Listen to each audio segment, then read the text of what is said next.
नमस्कार दोस्तों, मैं हूं एडवोकेट डीपी पांडे और आज के इस वीडियो में हम लोग जानेंगे कि सीआरपीसी की धारा 433 ए क्या है और किसी व्यक्ति को फांसी हो गई है या उसे आजीवन कारावास हो गया है तो क्षमा दान करने की शक्तियां किसके पास हैं, राज्यपाल के पास हैं या राष्ट्रपति के पास हैं।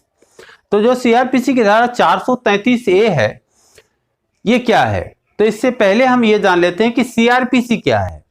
दोस्तों, सीआरपीसी कहते हैं इसे क्रिमिनल प्रोसीजर कोड, जिसे हिंदी में कहते हैं दंड प्रक्रिया संहिता, और एक आईपीसी होती है जिसे कहते हैं इंडियन पेनल कोड, भारतीय दंड संहिता। जो इंडियन पेनल कोड होती है उसमें अपराधों में कितनी सजा है, अपराधों के बारे में बताया गया है कि कौन सा अपराध किस धारा के अंतर्गत आता है। उदाहरण के लिए आप जाने कि कोई व्यक्ति मान लीजिए चोरी करता है तो आईपीसी में धारा 379 में बताया गया है कि वह व्यक्ति 379 का अपराध किया है, चोरी किया है और उसे उस आईपीसी में 3 साल के सजा का प्रावधान बताया गया है। तो ये तो आईपीसी है, लेकिन यह जो अपराध हुआ है इसका प्रोसीजर कैसे चलेगा, इसकी प्रक्रिया कैसी चलाएगी कोर्ट में या विवेचना पे, जैसे भी। तो प्रक्रिया के बारे में जो बताया गया है वो सीआरपीसी में बताया गया है कि किसी व्यक्ति को कब गिरफ्तार किया जाना है, कब नहीं किया जाना है, उसे बेल दी जानी है या नहीं दी जानी है, जो अफेंस हुआ है वो बेलेबल है या नॉन बेलेबल है।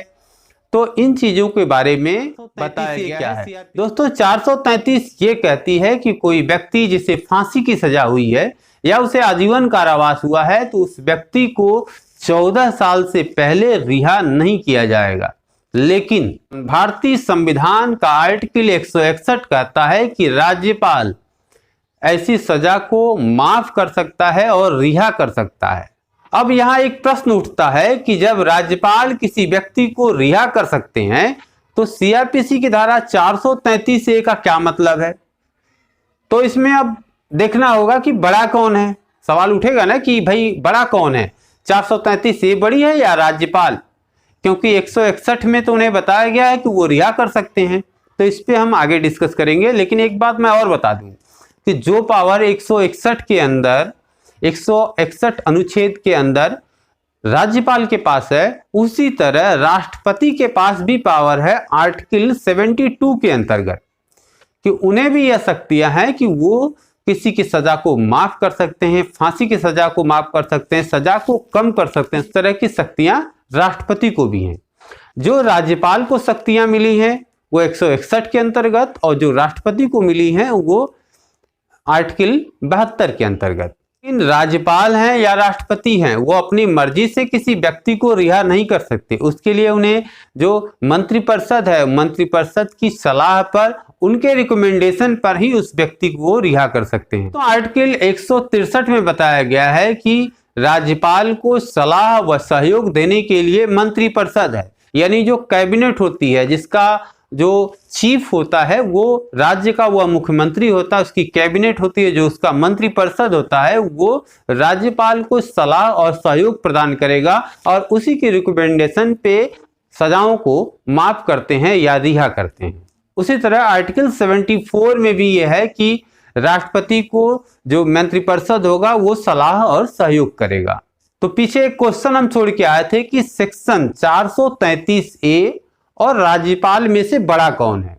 तो दोस्तों, 433 ए को यहाँ राज्यपाल जो 161 में उन्हें शक्तियां दी गई हैं वो उन्हें ओवरराइड कर जाएंगी, यानी 161 लागू होगा और राज्यपाल कोई भी सजा को माफ कर सकते हैं, उसे मिनिमाइज कर सकते हैं, यहाँ वो ओवरराइड करते हैं 433 सीआरपीसी को। एक केस था ऑनरेबल सुप्रीम कोर्ट में, उसमें सुप्रीम कोर्ट ने सीआरपीसी की धारा 433 ए और 161 पे क्या कुछ कहा है, आइए। जस्टिस हेमंत गुप्ता और एएस बोपन्ना ने एक फैसले में कहा कि वास्तव में क्षमा करने की राज्यपाल की शक्ति दंड प्रक्रिया संहिता की धारा 433 ए में एक प्रावधान को ओवरराइड करती है।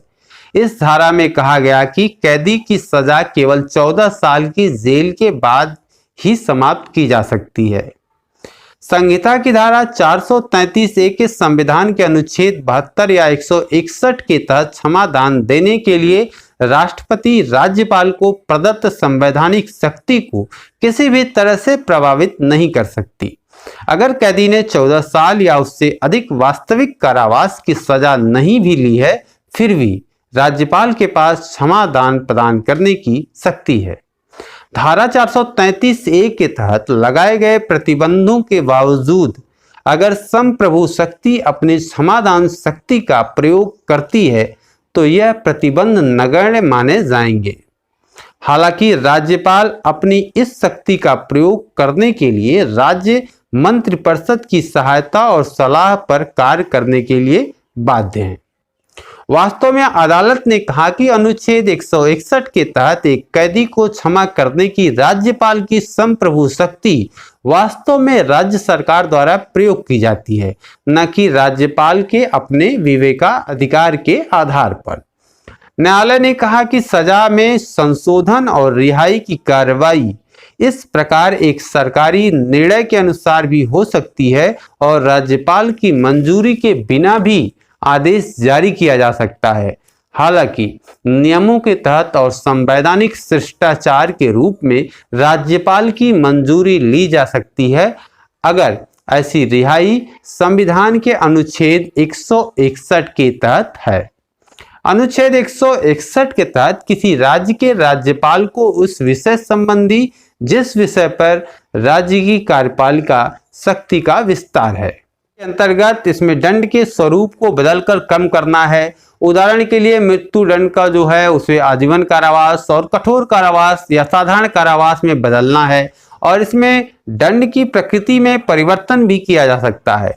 उदाहरण के लिए 2 वर्ष के कारावास को 1 वर्ष में परिवर्तित किया जा सकता है और इसके अंतर्गत किसी दोषी को प्राप्त मूल सजा के प्रावधान को किन्हीं विशेष परिस्थितियों में बदलना शामिल है। उदाहरण के लिए कोई महिला है, वो गर्भावस्था की है की अवधि के कारण उसे सजा में परिवर्तन किया जा सकता है। इसके अंतर्गत क्षमा या लघुकरण की कार्रवाई के लंबित रहने के दौरान दंड के प्रारंभ की अवधि को आगे बढ़ाना या किसी दंड पर अस्थायी रोक लगाना शामिल है। क्षमादान की शक्ति न्यायिक समीक्षा से परे है। हालांकि अनुच्छेद 161 के अंतर्गत शक्तियों के प्रयोग के तरीके की न्यायिक समीक्षा की जा सकती है। इस प्रकार राज्यपाल किसी भी दंड को क्षमा कर सकता है, अस्थायी रूप से उन पर रोक लगा सकता है या सजा की अवधि को कम कर सकता है। लेकिन यदि किसी व्यक्ति को कोर्ट मार्शल हुआ है और सेना ने उसे सजा सुनाई है तो उसको केवल और केवल यह शक्ति राष्ट्रपति के पास है। इसमें राज्यपाल जो है वो कुछ नहीं कर सकते, वो इस सजा को माफ नहीं कर सकते। तो वीडियो कैसी लगी आप हमें कमेंट कर जरूर बताइएगा और यदि वीडियो अच्छी लगी हो तो इसे लाइक कर दीजिएगा। अभी तक चैनल को सब्सक्राइब नहीं किए हैं तो सब्सक्राइब कर दीजिए।